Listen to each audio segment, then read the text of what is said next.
G'day and welcome to another one of my videos. In this video we're going to focus on sketching a quadratic function by the method of completing the square. Now you may have come across that before and it does seem a bit confusing, but once you get used to it, it does make things fairly easy. So remember, there are 5 things that we want to know when we're sketching our quadratic functions to end up with our parabola. We want to know the concavity of the parabola. So that's looking at our coefficient of the x squared. And if that coefficient is positive, then we've got a concave up parabola. And if it's negative, then we have a concave down parabola. The other thing we want to know is the y-intercept. So that's where it cuts the y-axis. And we find that by substituting in x equals 0. Third thing is we want to find the x-intercept if there are any, and we do that by substituting in y equals 0 and solving that equation. The coordinates of the vertex where the parabola turns around are also useful, and finding the axis can make things fairly easy for us too, so that's also known as the axis of symmetry.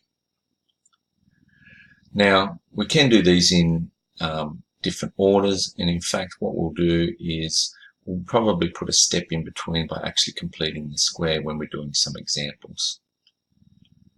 Alright, so let's have a look at an example.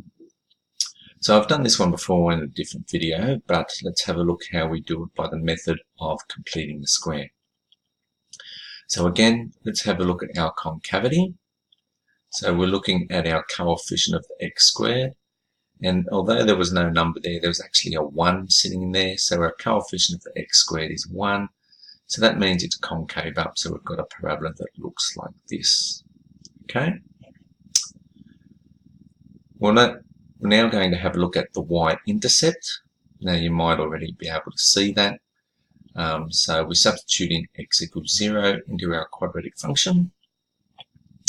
When we do that, we get our result of y equals 10.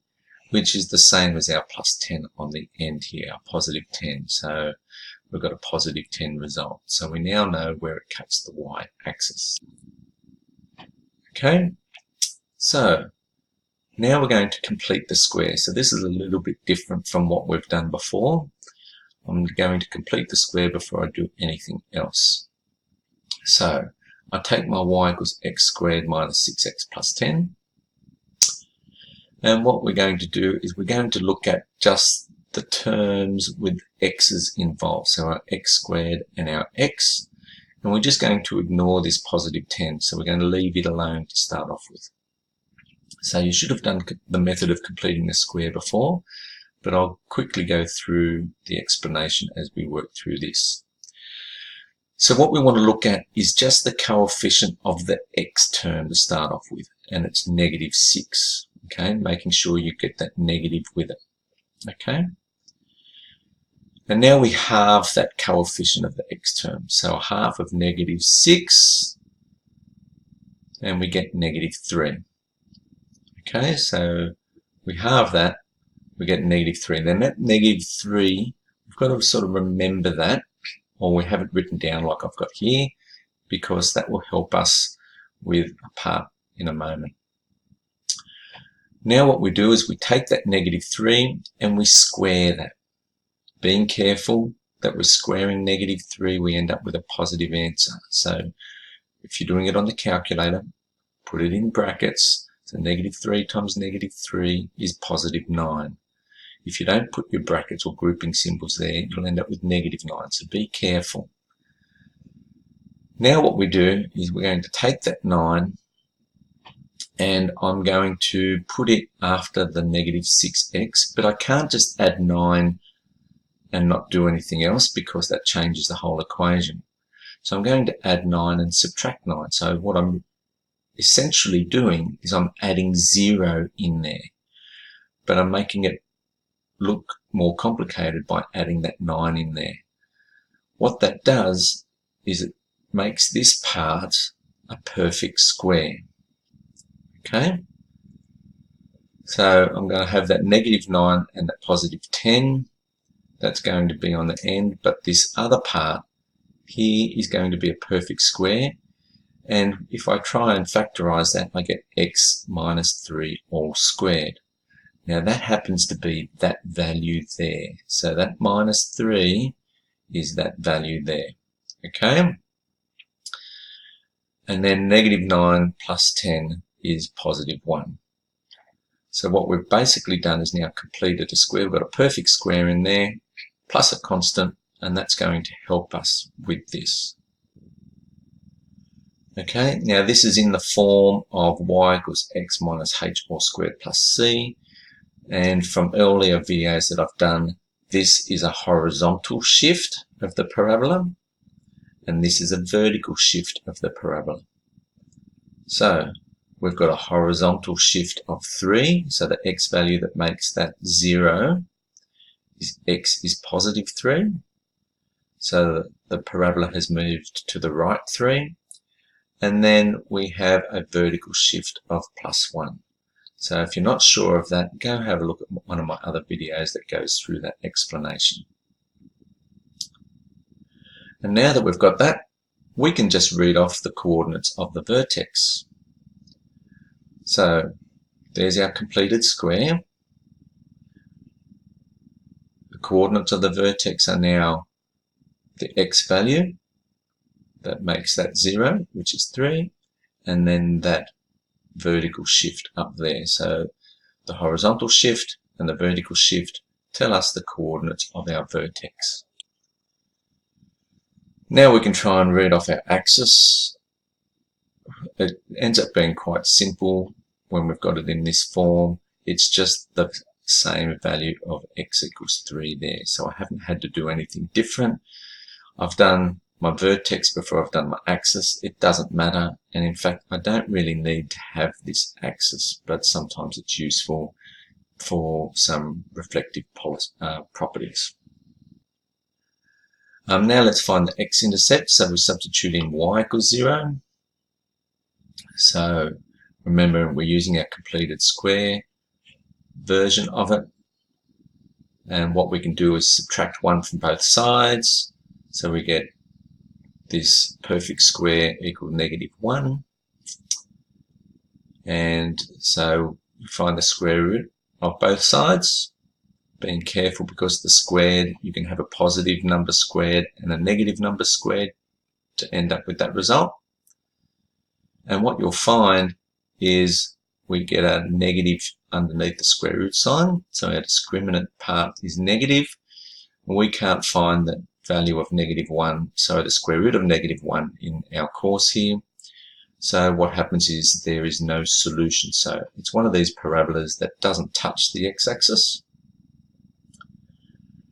which then makes it a little bit more complicated, but we've got our main points over here in our axis, so that's going to make things a bit easier. And now we've got our points basically that we need. We've got our concavity, where it cuts the y-axis, our coordinates of the vertex, and we can use our axis to reflect any points that we need to, and we know that it doesn't cut the x-axis. So let's move into our sketch. Let's go and put our important points on. So our y-intercept, vertex. We can also reflect this point about the x-axis to get a point over here. And then we can then do our smooth parabola and label the coordinates of the vertex. And that's it. We've then used the method of completing the square. This is the most complicated part because it can be confusing with this plus 9 and minus 9 in here. But it then makes reading off the coordinates of the vertex quite easy. So let's look at another example. A bit more complicated. Negative 2x squared plus 4x plus 2. I have made this a more easier. It can be more complicated because everything has a factor of 2. When we complete the square, we need to make this part monic. So we need to divide everything by negative 2, which then keeps those as integers. If we do have fractions, it's still possible to do it, just becomes messier. So it is possible to do it. and you'll need to practice completing the square to be able to do those. Okay, so let's follow our steps again. So we're going to look at our concavity. The coefficient of the x squared term is -2. So that's negative, so it's concave down. So we've got a parabola that looks like that. Now we need to find any y-intercepts, substituting x equals 0. So we do that into this quadratic function, and we find that y equals 2, which is the same as this +2 on the end. So the parabola cuts the y-axis at +2. Now let's complete the square. So y equals -2x squared plus 4x plus 2. So we've just rewritten that equation. We want this to be monic. So again, we're looking at just the x squared part, so the x terms and x squareds. So we want to divide everything by -2. So what I've actually done is I've taken that -2 out as a common factor, and I've now made this part monic. Okay? Now that that's monic, we can complete the square on that. So take this term, halve it, which is -1, square it. -1 squared is +1, so I'm going to add a +1 on there, but then I've got to subtract 1 because I can't just put in a number at random because it changes the whole equation. So I've actually added 0 there, but I've got a +1 first because half -2 is -1, and then square it, I get our +1. Okay? Now, when I halve this -2, I got -1. So this part here is a perfect square of x minus 1 all squared. Okay, this looks fairly complicated, but let's keep going. If I multiply the terms inside the square brackets by -2, so I'm just multiplying this -2 through here, then it looks like this. So -2 multiplying all of that squared. -2 times -1 gives me +2. I don't multiply this +2 on the end because it is not in that grouping symbols. And then I can just collect my like terms there, my two integers, and we get a completed square version there, +4. Okay, so that's now in the form of x minus h squared plus c, which tells us that we've got a horizontal shift of +1. So when x is 1, it makes that squared part 0. And this number on the end gives us a vertical shift of 4. And this -2 out the front changes the dilation. Okay, remembering it's concave down, and instead of it being a wider parabola here, right, because it's a -2, it ends up being a steeper parabola. So this -2 out the front changes its dilation, and we've seen that type of thing in a previous video. Okay, coordinates of the vertex. So we can just read off from here our coordinates of the vertex, and they are the 0, 1, 4. So our horizontal shift and our vertical shift. So our horizontal shift is the x value, and our vertical shift is the y value. And that also helps us with our axis in case we need it, and it's just the x value there from the coordinates of the vertex. Okay, now let's find our x-intercept. So we're substituting y equals 0 into the original function. In fact, we will substitute it into here. So we'll have our completed square version equal to 0. And then we're going to solve that. So subtract 4 from both sides. And if you're not good at solving functions, then what you really need to do is practice that, because it's really useful in being able to do that. Then I'm going to divide both sides by -2. So we get that becoming now positive, and also this becoming positive. The opposite of squaring is finding the square root, so do that to both sides. Remembering it's positive and negative square root of 2. Now that doesn't have an answer that's an integer, so we're going to leave it in third form. And now I still haven't got x by itself because I want x the subject. I want to find out what x equals. So let's add 1 to both sides.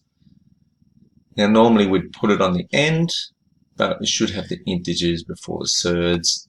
And so what we have is 1 positive and negative root 2, or plus or minus the square root of 2. And that's in exact form. But where does that sit roughly on the x-axis? Well, we can find the approximation of those by going 1 minus root 2 on your calculator, which is approximately negative 0.4, and 1 plus square root of 2 is approximately 2.4. So we have our approximations which are going to help us in plotting our x-intercepts when we sketch. So let's go ahead and do our sketch now. So draw up our Cartesian plane, and on there we have our y-intercept, y equals 2. We have our coordinates of the vertex, the point 1, 4. There's our axis of symmetry. Again, we don't have to plot that, but it does make things easier. And then we go and put our approximations on here. So negative 0.4 and approximately 2.4. So that helps us look at how our dilation has changed with our parabola. And then we go and join those with a nice smooth curve. So there we go. Need to practice coming up with a smooth curve. But there's some things missing. We need to go and actually put on our important points here that we've got. So let's label, there's our vertex, and there's our x-intercept 1 minus root 2, comma 0, and 1 plus root 2, comma 0. So that actually specifies the exact values of those x-intercepts. So I hope you found that useful. Again, rewind it, pause it, and so on, and go over things. But the most important thing is, once you've got that, you need to practice, practice, and practice again, especially when you're going to get some with completing the square that are a little bit different. You might have some fractions involved with it. So it's important that you keep going, practice it, and you'll find that this method can be quite useful and make things sometimes easier rather than using the quadratic formula. So I hope you found this video useful, and maybe you'll watch another one of my videos in the future. Thank you.